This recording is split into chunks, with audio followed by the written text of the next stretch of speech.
അസ്സലാമു അലൈക്കും വറഹ്മത്തുള്ളാഹി വബറകാതുഹു. അന്ധമായ സ്നേഹവും അന്ധമായ വെറുപ്പും പാടില്ല. അൻ അബീ ഹുറൈറ റളിയല്ലാഹു അൻഹു ഖാല ഖാല റസൂലുള്ളാഹി സ്വല്ലല്ലാഹു അലൈഹി വസല്ലം. അബീ ഹുറൈറ റളിയല്ലാഹു അൻഹു റിപ്പോർട്ട് ചെയ്തു പറയുന്നു, ഖാല റസൂലുള്ളാഹി സ്വല്ലല്ലാഹു അലൈഹി വസല്ലം, നബി സ്വല്ലല്ലാഹു അലൈഹി വസല്ലം തങ്ങൾ പറഞ്ഞു, അഹബിബ് ഹബീബക ഹവനമ, നീ നിന്റെ സഹോദരനെ അന്ധമായി പരിധി വിട്ട് സ്നേഹിക്കാൻ പാടില്ല.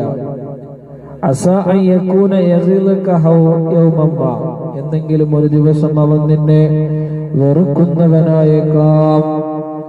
അതുപോലെ തന്നെ വ അബ്ഗില യഗിലക ഹൗനമ്മ, നിന്നെ വെറുക്കുന്നവനെ നീ പരിധി വിട്ട് അന്ധമായിട്ട് വെറുക്കാൻ പാടില്ല. അസാ അൻ യകൂന ഹബീബക യൗമമ്മ, എന്നെങ്കിലും ഒരു ദിവസം അവൻ നിനക്ക് പ്രിയപ്പെട്ടവനായേക്കാം.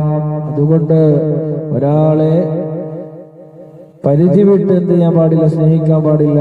കാരണം എന്തെങ്കിലും ഒരു വിഷയം വന്നാൽ ഒരു സുപ്രഭാതത്തിൽ അവൻ നമ്മെ വെറുക്കുന്നവനായേക്കാം.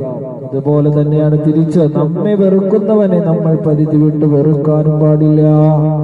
ഏതെങ്കിലും ഒരു സുപ്രഭാതത്തിൽ അവൻ നമുക്ക് പ്രിയപ്പെട്ടവനായേക്കാം എന്ന് സാദിഖുൽ മസ്തൂഖ് നബി മുഹമ്മദ് മുസ്തഫ സല്ലല്ലാഹു അലൈഹി വസല്ലം തങ്ങൾ നമ്മെ പഠിപ്പിക്കുകയാണ്. കാര്യങ്ങൾ മനസ്സിലാക്കി അമൽ ചെയ്യാൻ അല്ലാഹു തൗഫീഖ് നൽകി അനുഗ്രഹിക്കുമാറാകട്ടെ. ആമീൻ യാ റബ്ബൽ ആലമീൻ. അസ്സലാമു അലൈക്കും വറഹ്മത്തുള്ളാഹി വബറകാതുഹു.